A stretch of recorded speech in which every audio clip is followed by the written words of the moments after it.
मुंडकोपनिषद शांति पाठ।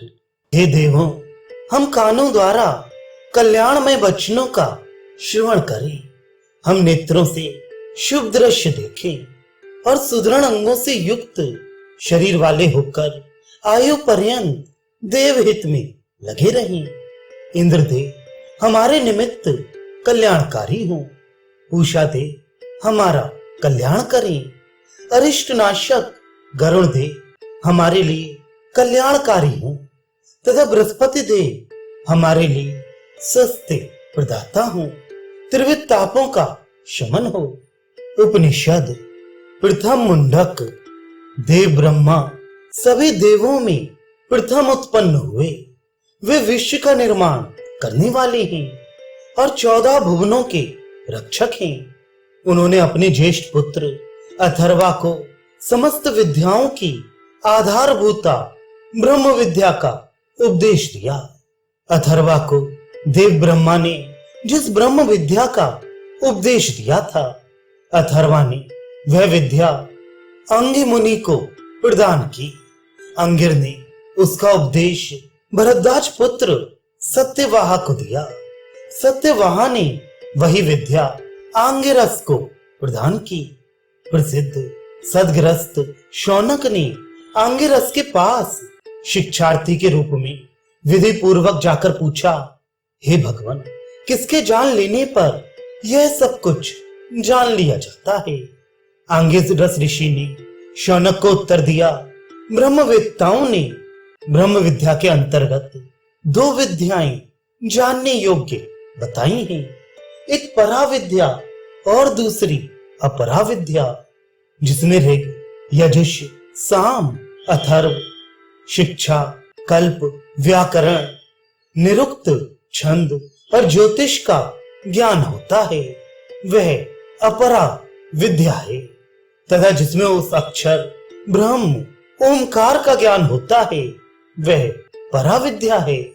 वह जो देखा ना जा सके, न पकड़ा जा सके, जिसका कोई गोत्र नहीं, कोई वर्ण नहीं, जिसे चक्षु और श्रोत्र की आवश्यकता नहीं, जिसे हाथ और पैरों की आवश्यकता नहीं, जो सदैव नित्य, व्यापक, सर्वत्र व्याप्त और अत्यंत सूक्ष्म है, जो क्षय रहित अथवा अनश्वर है, जो संपूर्ण भूतों का कारण भूत है, उस पर ब्रह्म को विवेकी जन सर्वत्र देखते हैं।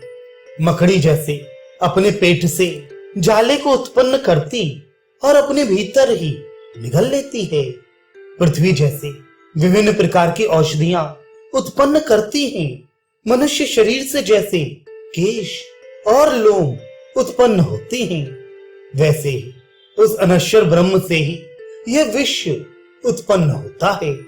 तप के द्वारा ब्रह्म बढ़ता है, बीज रूप को प्राप्त होता है, उससे अन्न उत्पन्न होता है, अन्न से प्राण, उससे मन, उससे सत्य, उससे लोक और मनुष्य आदि, उनसे कर्म और कर्म से अमृत रूप फल प्राप्त होता है।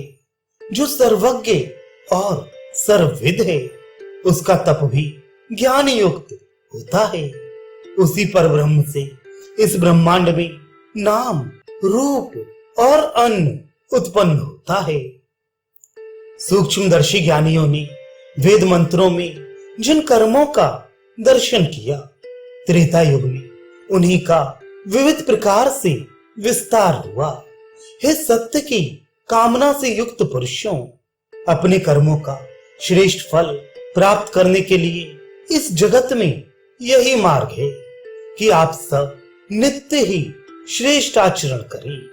देवताओं तक हव्य पहुंचाने वाले अग्नि के प्रदीप्त होने पर समिधाओं के बीच से जब ज्वालाएं धधक उठें, उस समय आज्य भाग आहुतियों के बीच में श्रद्धा पूर्वक क्रमशः आहुतियां प्रदान करें। जिसका अग्निहोत्र दर्श अर्थात अमावस्या, पूर्णमासी से रहित चातुर्मास संबंधी यज्ञ तथा शरद ऋतु में निर्दिष्ट यज्ञ आग्रहण से रहित, अतिथि पूजन से रहित, यथा समय किए जाने वाले यज्ञ तथा बलि वैश्य से रहित एवं विधि रहित है। ऐसा अग्निहोत्री अपने 7 जन्मों के पुण्य का विनाश करता है। काली अत्यंत तीक्ष्ण, मन के समान चंचल, लाल वर्ण वाली, धूम्र वर्ण वाली, चिंगारी वाली तथा दैदीप्यमान विषय रुचि ये अग्नि की 7 जिह्वाएं हैं। जो पुरुष इन दैदीप्यमान अग्नि ज्वालाओं में यथा समय आहुति देता हुआ अग्निहोत्र कृत्य संपन्न करता है, उसे वे आहुतियां ही सूर्य रश्मियों के साथ देवाधिपति इंद्रदेव के पास स्वर्ग में ले जाती हैं। वे आहुतियां यजमान का सत्कार करती हुई उसे सूर्य रश्मियों के साथ ले जाती हुई कहती हैं कि आओ आओ, ये आपके शुभ कर्मों के पुण्य फल से प्राप्त हुआ ब्रह्मलोक है। ये यज्ञ रूप अग्निहोत्र आदि कर्म जिनमें 18 ऋतुज कहे जाते हैं, सकाम कर्म की आदेश में आने से अस्थिर एवं नाशवान बताए गए हैं। जो मूढ़ लोग यही श्रेय है कहकर इनकी प्रशंसा करते हैं, वे बार बार जरा मरण को प्राप्त होते रहते हैं। अविद्याग्रस्त रहते हुए भी अपने को बड़ा बुद्धिमान तथा बड़ा पंडित समझने वाले वे मूढ़ लोग अंधे के नेतृत्व में चलने वाले अंधों के समान भटकते और अनेक कष्ट सहन करते हैं।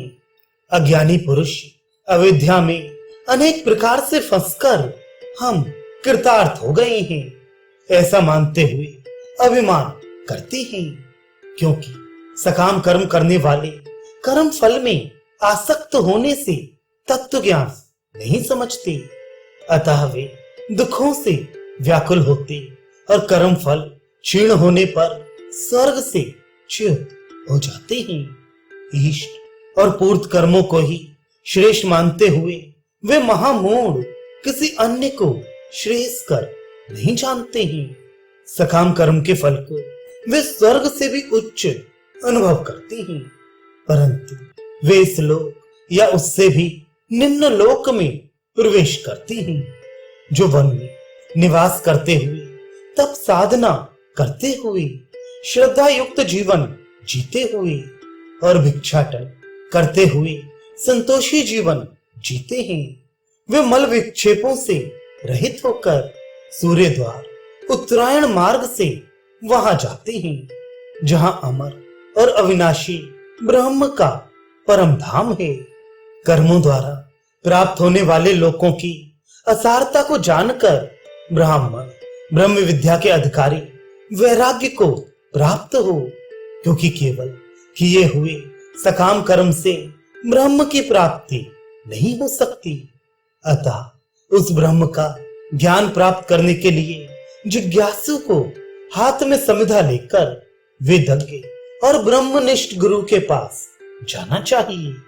वह ज्ञानवान गुरु पास में आए हुए उस पूर्णतया शांत चित्त एवं जितेंद्रिय शिष्य रूप जिज्ञासु को तत्वतः ब्रह्म विद्या का उपदेश करे, जिससे शिष्य को सत्य स्वरूप अविनाशी ब्रह्म का सम्यक ज्ञान हो सके।